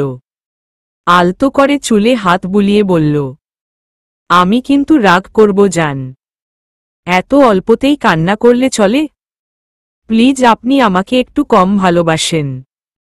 এত ভালোবাসলে যে হারানোর ভয় হয়, খুব ভয়। ভয়ের কোনো কারণ নেই পাখি। সৃষ্টিকর্তার উপর আমার অসীম বিশ্বাস রয়েছে। তিনি আমার প্রাণটাকে কখনোই আমার থেকে হারাতে দিবেন না, কখনোই না। ভালোবাসি, ভীষণ ভীষণ ভীষণ ভালোবাসি। নীলার লেগে যাওয়া ভাঙা স্বর শুনে সাদিদ মুহূর্তেই বুঝে গেল মেয়েটার মন আবারও খারাপ চিন্তা ভাবনায় বিভোর হয়ে পড়েছে। তাই তাকে বুক থেকে তুলে সামনে দাঁড় করাল। ১ মিনিট এখানে বসো, আমি আসছি বলেই সাদিদ বারান্দার সোফায় নীলাকে সাবধানে বসিয়ে দিয়ে রুমের ভিতর চলে আসল। আর অল্প কয়েক সেকেন্ডেই হাতে একটা চকলেটের বক্স নিয়ে নীলার সামনে হাঁটু গেড়ে বসল। নীলা এতক্ষণে মানুষটার দিকে তাকিয়েছে। বড্ড ক্লান্ত দেখাচ্ছে তাকে। তবুও নীলার সামনে হাসি মুখে বসে রয়েছে। নীলা সাদিদের কপালের উপর পড়ে থাকা ছোট্ট ঘেমে ভিজে যাওয়া চুলগুলোতে আলতো হাত বুলিয়ে মিহিস্বরে বলল, ফ্রেশ হবেন না? হব তো। তার আগে এটা নাও বলেই সে নীলার হাতে চকলেটের বক্সটা ধরিয়ে দিল। এত সব কখন আনলেন? ফেরার পথেই।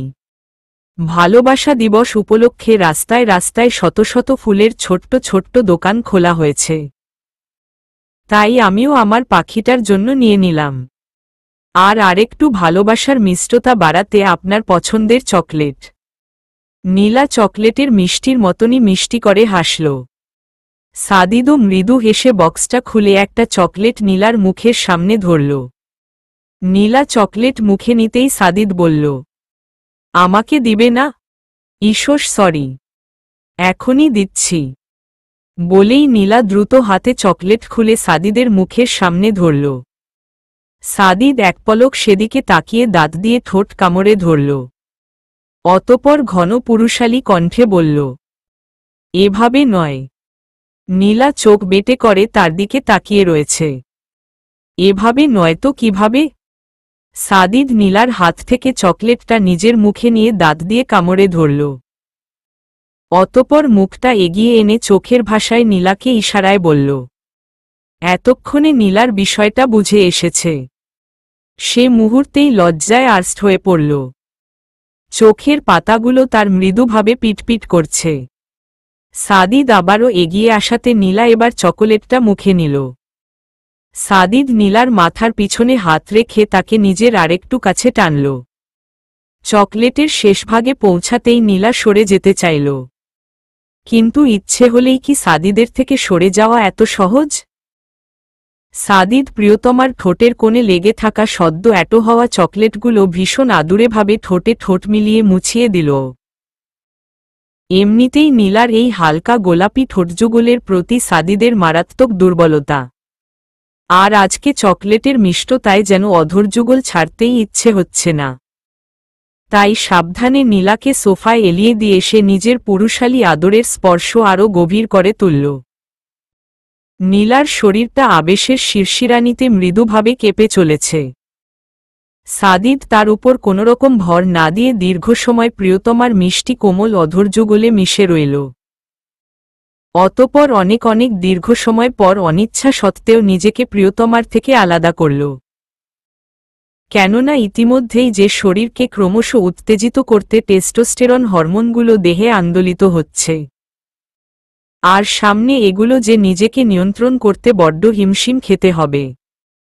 তাই এটাই শ্রেয়। সাদিদ নীলার বুকে মাথা গুজে দিয়ে ঘন ঘন শ্বাস টানতে লাগল। একজন স্ত্রী হয়ে স্বামীর এতটুকু চাহিদা যে নীলা বুঝবে না, এটা কি হয়? তাই লজ্জায় ক্রমশ কুকড়ে গিয়ে হলেও নিচু স্বরে বলে উঠল, আমরা চাইলে মানে আপনাকে এত দূরে সরে থাকবে হবে না।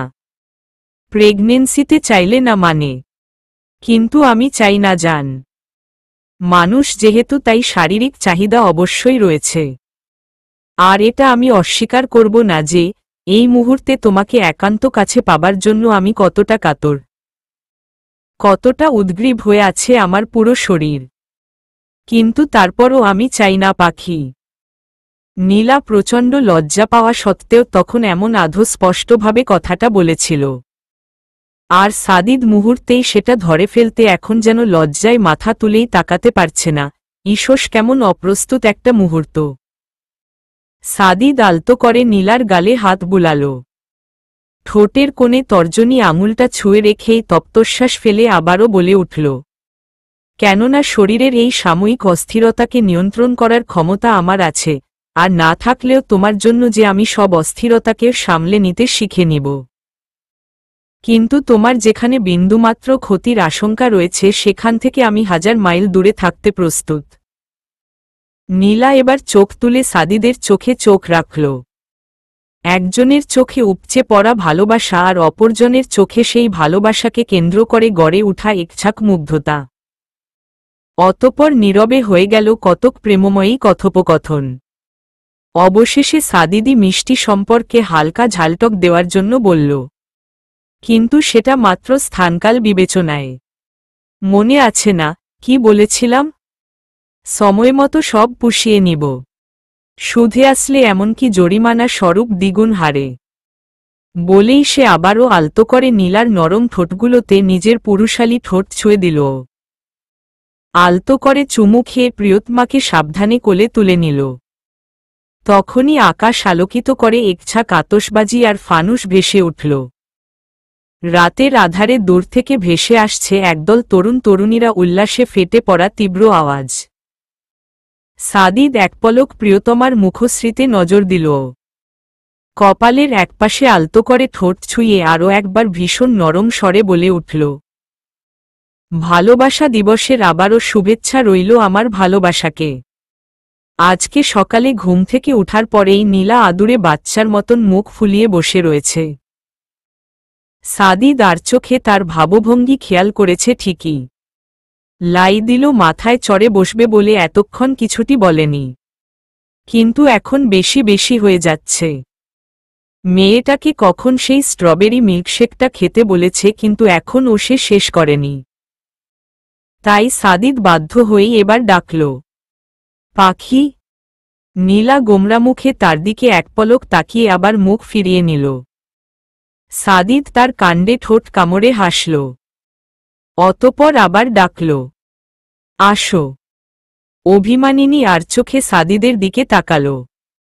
সাদিদ হাত বাড়িয়ে তাকে নিজের কাছে ডাকছে। এমন করে বললে কি মন খারাপ করে রাখা যায়? নীলাও পারল না। ধীর পায়ে সাদিদের দিকে এগিয়ে গেল। সাদিদ তাকে টেনে এনে নিজের কোলে বসিয়ে দিল। থুতনিতে হাত দিয়ে মুখটা উঁচু করল। কি হয়েছে আমার প্রাণপাখির? মন ভালো না সোনা? না। তাই? নীলা আলতো করে সাদিদের বুকে একটা কিল দিল। বুঝেও নীলার সাথে দুষ্টুমি করা হচ্ছে। নীলা রেগে উঠতে গেলেই সাদিদ তার কোমর জড়িয়ে তাকে কাছে টানল। ফোলা ফোলা গালগুলোতে নিজের শক্তপোক্ত হাতটা বুলিয়ে দিয়ে আবার বলল, এমন মন খারাপ করে থাকলে হবে? তাহলে যে আমাদের প্রিন্সেস ও একা একা মন খারাপ করে বসে থাকবে? থাকবেই তো। প্রিন্সেসের বাবা এমন করলে মন খারাপ না করে উপায় আছে বুঝি? ছাড়ুন আমাকে। এখন আর আদর দেখাতে হবে না। ঈশস বউটা রেগে গিয়েছে মনে হয়। কিন্তু আমি কি করব জান? তোমাকে নিয়ে যে আমার পক্ষে 1% ও রিস্ক নেওয়া সম্ভব নয়। তাই বলে এত তাড়াতাড়ি? আমি এখনই হসপিটালে অ্যাডমিট হতে চাই না। হসপিটালের পরিবেশে আমার দমবন্ধ হয়ে আসে। এমন করে বলে না সোনা। আমি আছি তো তোমার সাথে। আর মা ভাবিমণি সবাই থাকবে। তোমার একটুও খারাপ লাগবে না। তারপরও সাদিদ তাকে আর বাক্যটা সমাপ্ত করতে দিল না। আদুরে মুখটাতে পরপর 2টা চুমু খেল। তারপর থুতনিতেও ঠোঁটের উষ্ণ পরশ দিয়ে সাদিদ নিজেই তার বাক্যটা সমাপ্ত করল। তারপরও যেতে হবে। একমাত্র তোমার জন্যই তানবীরের সাথে কথা বলে আমি তাদের বিয়ের ডেটটা এগিয়ে এনেছি। এতদিন তোমাকে ইচ্ছে করেই সেটার কারণ বলিনি। আগে বললে তখন থেকেই মন খারাপ করে বসে থাকতে। এত যেহেতু বুঝেন তাহলে এটা কেন বুঝতে চাচ্ছেন না যে আমি এখনই হসপিটালের বন্ধ পরিবেশে যেতে চাই না? বেবি আসতে আরও অনেক সময় বাকি। আমি মাত্র 6 মাস শেষ হয়ে 7 মাসে পড়ব। আমি জানি সোনা। তাই তো এত তাড়াহুড়ো করছি। গত রাতেও আচমকা তোমার শরীর খারাপ লাগছিল। এমনটা তো আজকাল অহরহ হচ্ছে। এই অবস্থায় আমি কিভাবে তোমাকে বাড়িতে রেখে শান্তি পাই বলো? ডক্টর তো বলেছে এটা আমার জন্য নরমাল। তাই এত চিন্তার প্রয়োজন নেই। আছে পাখি। প্লিজ অন্ততপক্ষে আমার জন্য হাসি মুখে রেডি হও। তোমার মুখটা এমন শুকনো দেখলে কি আমার ভালো লাগবে? নীলা জলে টলমলে চোখে সাদিদের দিকে তাকাল। অতপর সাদিদের কাঁধে মাথা হেলিয়ে দিয়ে নিচু স্বরে বলে উঠল, আমি বাড়ির সবাইকে অনেক মিস করব। সবাই যাবে তো? তুমি মিস করার সুযোগই পাবে না। ঈশস আপনি বুঝতে পারছেন না। আমি আমাদের এই রুমটাকেও মিস করব। সব মানে সব মিস করব। সাদিদ তার এমন কথায় মৃদু হাসল। তারপর পাখিটার গালে হাত বুলিয়ে মাথা নিচু করে মাথায় গভীর একটা চুমু খেল। নীলার হাতের সরু আঙুলগুলো নিয়ে খেলতে খেলতে আদুরে স্বরে বলল, কিন্তু তারপরও যেতে হবে সোনা। আমার জন্য হলেও। যাবে না? নীলা মুখে আর কিছু বলল না। শুধু নিঃশব্দে মাথা উপরনিচ করল। সাদিদ নিজেও বুঝতে পারছে নীলা কেবলমাত্র সাদিদের মুখের দিকে তাকিয়েই হ্যাঁ বলছে। কিন্তু সাদিদ যে নিরুপায়।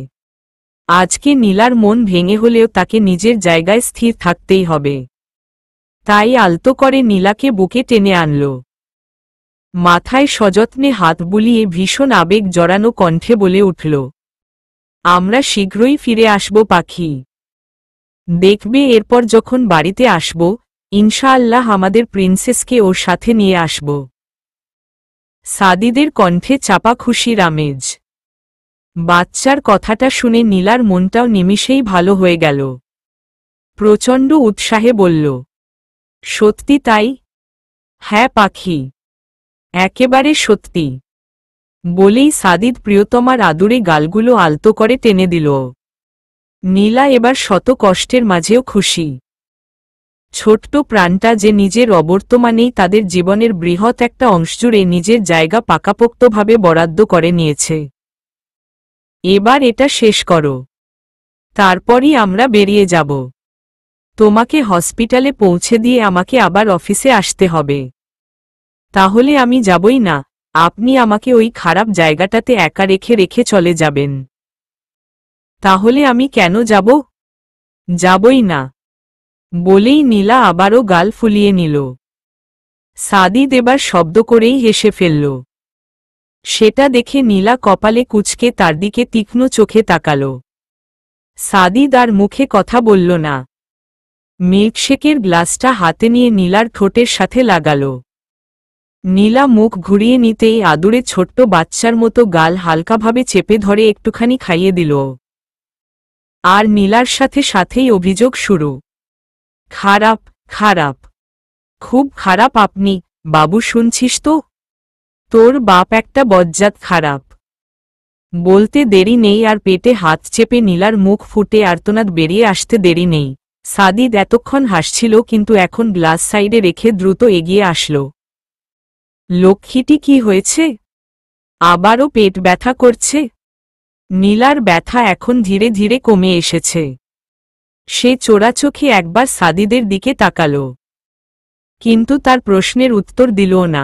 সেটা দেখে সাদিদ দ্বিগুণ অস্থিরতা মিশ্রিত কণ্ঠে পুনরায় প্রশ্ন করল, বলো আমাকে, খুব বেশি ব্যথা করছে? না, ঠিক আছি। কি হয়েছিল তখন? সাদিদ বারবার জানতে চাইছে আর অপরদিকে নীলা এটা সেটার অজুহাতে কথার প্রসঙ্গ পাল্টাতে চাচ্ছে। সাদিদ এবার কিছুটা বিরক্ত হয়ে নীলার দিকে একদৃষ্টিতে তীক্ষ্ণ চোখে তাকিয়ে থাকল। আর ক্ষণে ক্ষণে নীলার আর চোখে তাকানো আর কথা লোকানোর ভাবভঙ্গি দেখে ধীরে ধীরে তার ঠোঁটের কোণ প্রসারিত হতে শুরু করল। কেননা ইতিমধ্যে সে বিষয়টা ধরে ফেলেছে। সাদিদ বেশিক্ষণ নিজের হাসি চেপে রাখতে পারল না।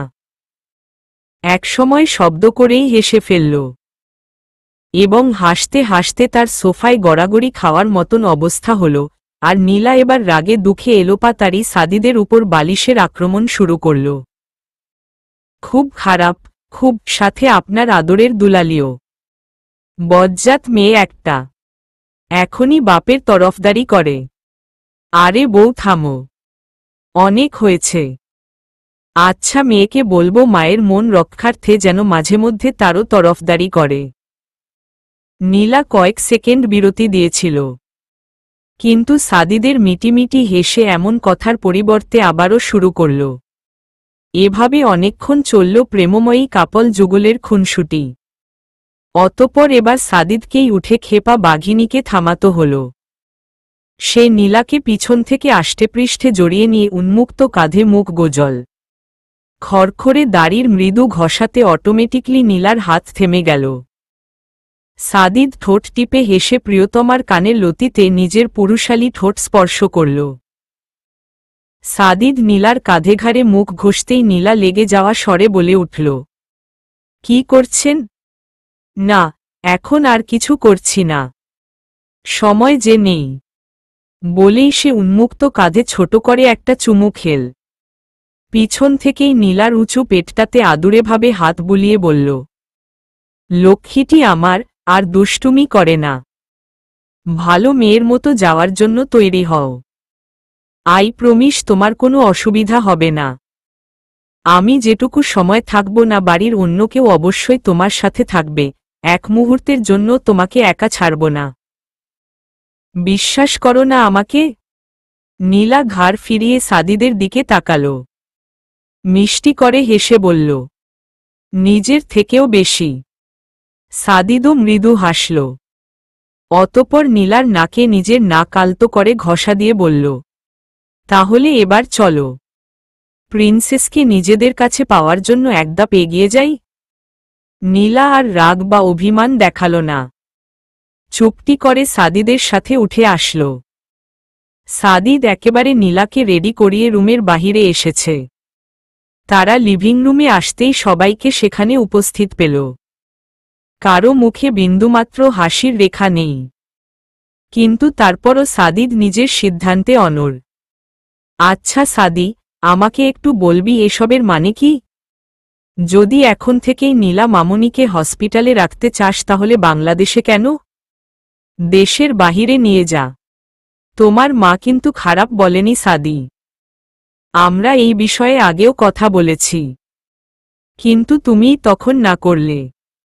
তাহলে এখন এত তাড়াহুড়ো কেন? সাদিদ তাদের কারো প্রশ্নের উত্তর না দিয়েই এক পলক নীলার দিকে তাকাল। নীলা চোরাচোখে তাকাতেই সে একটা ছোট্ট শ্বাস ফেলে বলল, আমাকে বলো কেন? তোমাদের আদরের দুলালিকেই বলো। মানে হচ্ছে তোমাদের আদরে বাদর হওয়া মেয়েটা আমার একটা কথাও শুনে না। তাকে কোনোভাবেই ডেলিভারির জন্য ইউকেতে যাওয়ার জন্য রাজি করতে পারিনি। আমি তার অবস্থা জেনেই ইউকে নিয়ে যাবার জন্য চিন্তা করেছিলাম, কিন্তু তার এক বাচ্চামো জেদ, সে যাবে না। এসব কি নীলা মামনি? আর সাদি তুই আমাদের একথা আগে জানাসনি কেন? জানানোর আগেই তো কেঁদে কেটে এক শেষ। দেখো, এখনো চোখে জল টলমল করছে। এই মেয়েকে আমি কিভাবে কি বলবো? সাদিদের কথায় শায়লা রহমান উঠে দাঁড়ালেন। নীলাকে আস্তে ধীরে এনে সোফায় বসিয়ে নিজেও তার পাশে বসলেন। অতপর চোখের জল মুছে দিয়ে খুবই আদরের ভঙ্গিতে বললেন, কিরে মা, এসব কি শুনছি? এটা কি ঠিক? এত টাকা পয়সা থেকেও যদি সঠিক সময়ে ব্যবহার করতে না পারি তাহলে এসব থেকে কি লাভ? মা, টাকার জন্য না, আমি বাবুকে নিয়ে ইউকে যেতে চাই না। নীলার মাথা নুইয়ে নিচু গলার কথা শুনে উপস্থিত সবকটি চোখ তাকেই পর্যবেক্ষণ করতে লাগল। শায়লা রহমান ধৈর্য ধরতে না পেরে বলেই ফেললেন, কেন?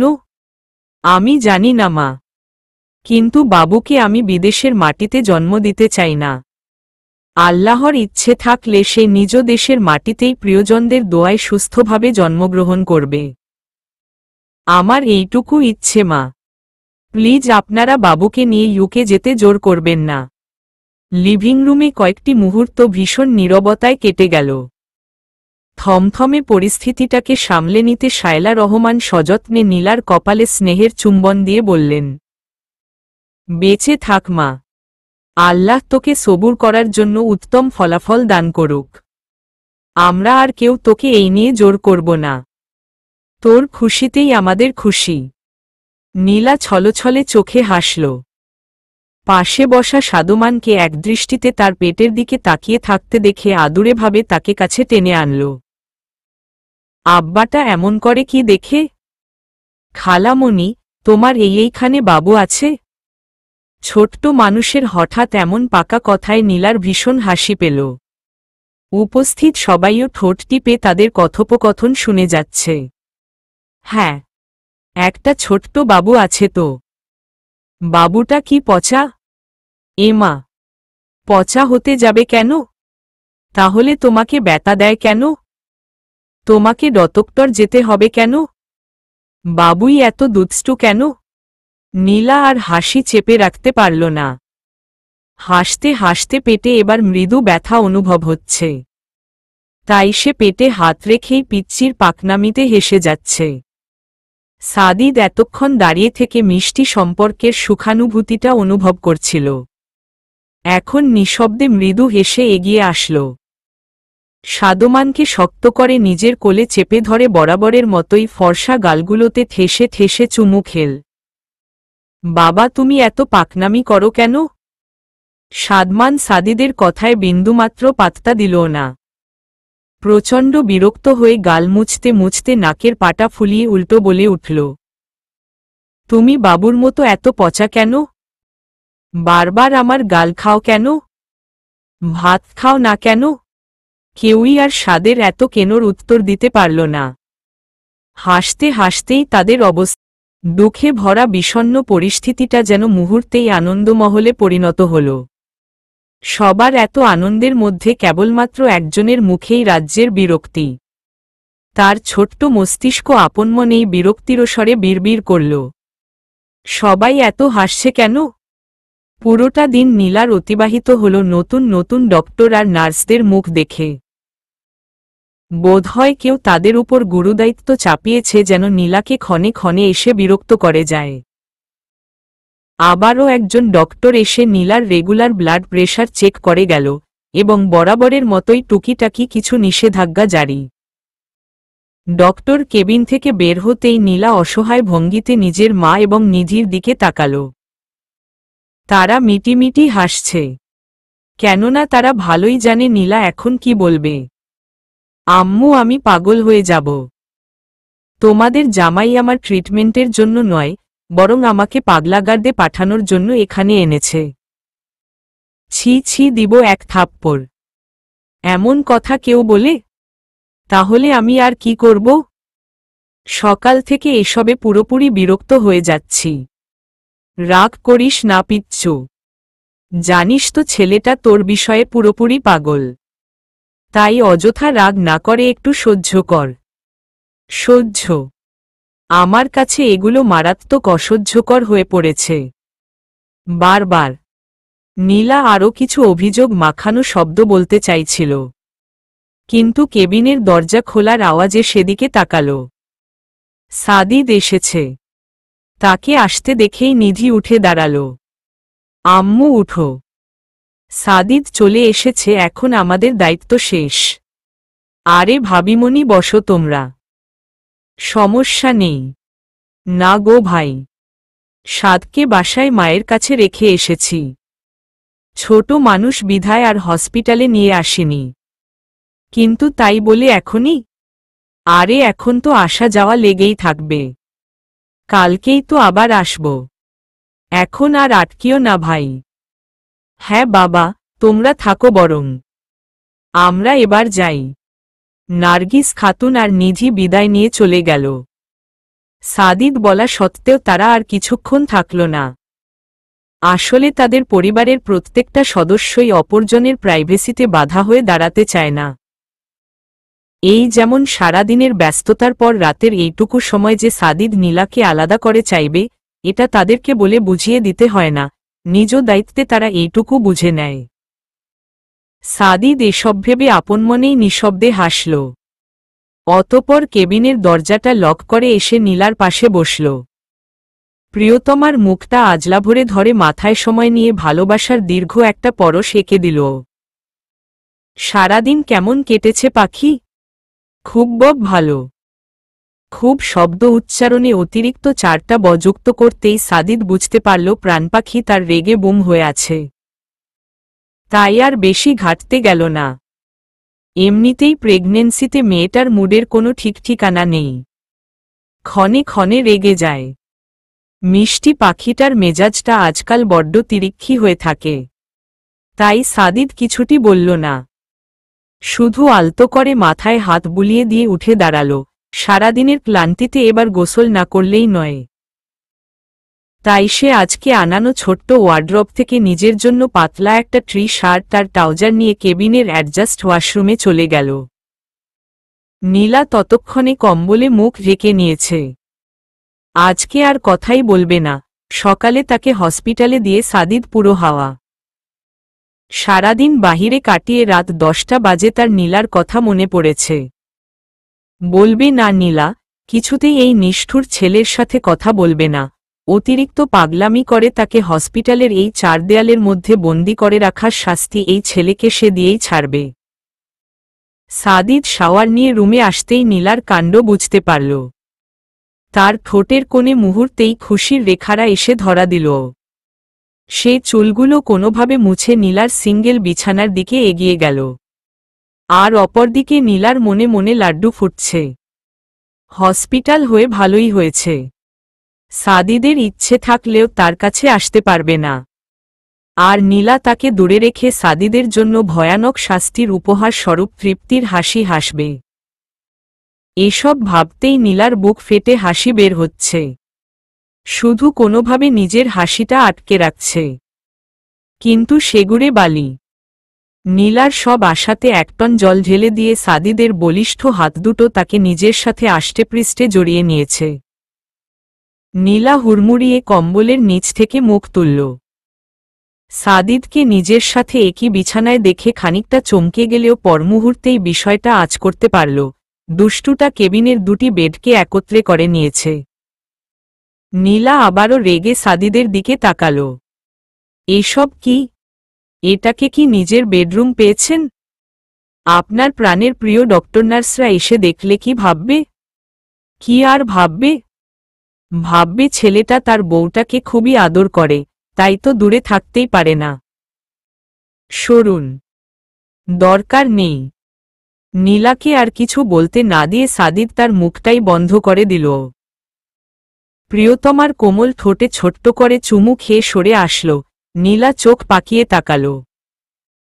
আবারও রাগী স্বরে বলে উঠল, কি হল? সব সময়।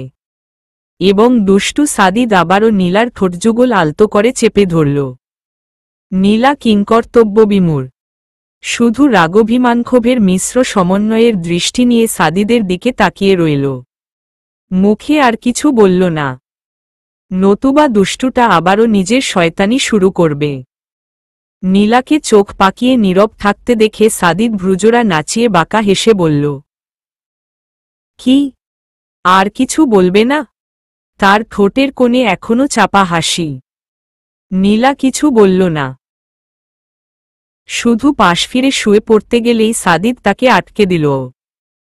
ভীষণ আদুরেভাবে নরম গলায় বলে উঠল, সরি জান, আম লেট। কিন্তু প্রমিস কাল থেকে আর হবে না। আমি আজকেই বাবার সাথে কথা বলেছি। কাল থেকে কেবলমাত্র দুপুর পর্যন্তই আমি অফিসে থাকব। আর বাদবাকি সব কাজ তোমার সাথে থেকেই শেষ করব। এখনো রেগে থাকবে সোনা? আম সরি তো। ঈশ্বর এমন আদুরেভাবে বললে কি রেগে থাকা যায়? যায় না তো। নীলাও পারল না। সাদিদের ভেজা চুলগুলোতে আলতো হাত বুলিয়ে বলল, এসব করতে হবে না। আপনার যেভাবে কাজ করলে সুবিধা হবে সেভাবেই করেন। আপনি, মা সবাই আছে তো। আমার কোনো অসুবিধা হবে না। আমি সিদ্ধান্ত নিয়ে নিয়েছি পাখি। আর বাবার সাথেও এই নিয়ে কথা বলে ফেলেছি। তাই এসব নিয়ে তোমাকে কিছু চিন্তা করতে হবে না। তুমি শুধু নিজের আর আমার প্রিন্সেসের খেয়াল রাখো, বাকি সব আমি সামলে নিব। তবুও আর কিছু না। এখন আসো তো পাখি, সারাদিনে একটু আদর করতে পারিনি। এখন শুধু আদর হবে। ঈশোস না। শুধু আদর। আর কোনো কথা নয়। নীলা খিলখিলিয়ে হাসছে, আর সাদিদ আস্তে করে তাকে নিজের সাথে আগলিয়ে নিয়ে অনবরত নীলার গলায় আদুরে চুমু খাচ্ছে।